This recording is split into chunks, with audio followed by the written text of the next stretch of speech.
Good evening, everyone. I'm Laura Ingraham. This is the Ingraham Angle from Washington tonight. Thank you, as always, for spending time with us. Privileged and radicalized. That's the focus of tonight's angle.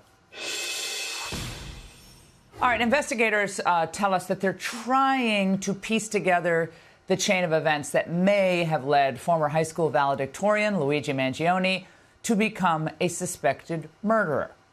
His Baltimore upbringing was privileged. His family was considered real estate royalty in the city. They were close-knit, known for their generous support of causes like St. Jude Children's Research Hospital through their private family foundation, which right now has about $4 million in assets.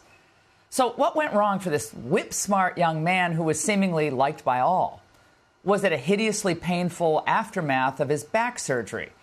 Or was he somehow radicalized to violence on the internet or even by friends? We don't know.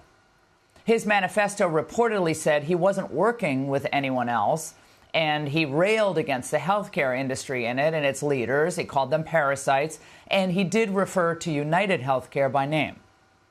But until we learn more, I think it is worth examining the place he spent 6 years of his adult life, the University of Pennsylvania.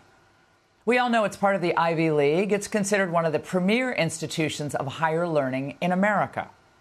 And as an engineering student, he was immersed in difficult technical classes. So one would think that it is thus fairly insulated, right, from politics. Well, maybe. Maybe as a department it is. But the campus at large, we do know, is as liberal as any other top college or university today. It's worth recalling what happened when hate-filled anti-Israel protests filled the campus. Free, free Palestine! Free, free, free Palestine!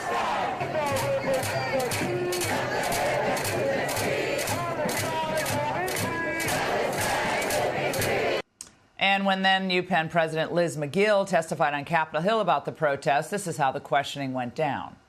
Ms. McGill, at Penn, does calling for the genocide of Jews violate Penn's rules or code of conduct? Yes or no?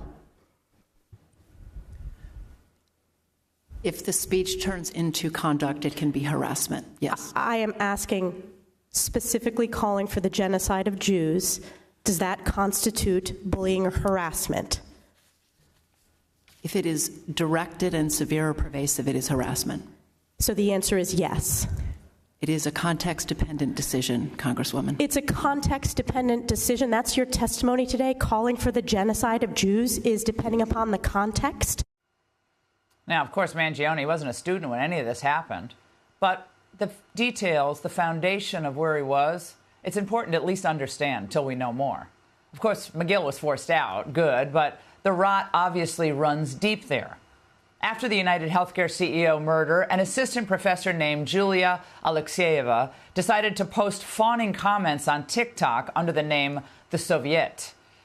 In one, she's seen smiling while playing the song Do You Hear the People Sing from Les Miserables, and the text on the screen reads, "Have never been prouder to be a professor at UPenn." Alexeyeva has since retracted her post, calling them insensitive and inappropriate. She didn't mean any of it. A UPenn deputy dean told The Angle her original posts were antithetical to the values of both the School of Arts and Sciences and the university, and they welcomed the retraction and correction. Okay, that's fine. But how many other Professor Alexeyevas are there embedded at UPenn? And what does it say about the university that she was hired in the first place? Alexeyeva's own website identifies her as a socialist and an ardent anti-fascist. She's an assistant prof in English, cinema, and media studies, researching the nexus between global media and radical leftist politics. Her first academic work is called Anti-Fascism and the Avant-Garde, of course. So the woman is a stereotypical left-wing nightmare, and so naturally, just 9 months ago, the indoctrination overlords at UPenn gave her the Dean's Award for Distinguished Teaching by an assistant professor. More like inspire, motivate, and indoctrinate. Now, you get who this woman is when you watch an interview she did of another UPenn professor, another author, and an ideological twin. One of the wonderful things about this book is that kind of arguing that you don't need to wait until a socialist utopia exists on the scale of the government, that these kind of personal revolutionary acts are still important and integral to the political struggle. Personal revolutionary acts. Well, and of course, Alexeva had praised the work before the woman started talking there. No wonder she seemed proud that, UPenn graduated a suspected killer. That woman's act, the entire raison d'etre celebrated by the university seems to be stoking radical activism among students. In the spring of 2025, she's teaching a class called Abolition and Liberation. Here's the course description. The course will conclude with viewings of contemporary films and media centering around Black Lives Matter and other liberatory movements. And the course will culminate in a final creative critical project to be completed collaboratively between students and possibly in conjunction with an activist organization. Parents, you're paying for this. Now, let's be clear. There's no indication that Alexeva had any personal interaction with Mangione whatsoever. But that's really not the point of what we're saying here. What we're trying to figure out is what life on campus is like for any undergraduate, which includes the professors who shape the political climate on campus. Consider the language that Mangione used in his outburst Tuesday on the way into court. That's completely out of touch and an insult to the intelligence of the American people and its lived experience. And its lived experience.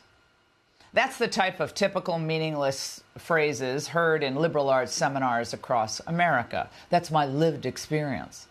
And of course, they're now routinely parroted by left-wing political types in Washington. I love Gen Z! You all are rightly impatient for change.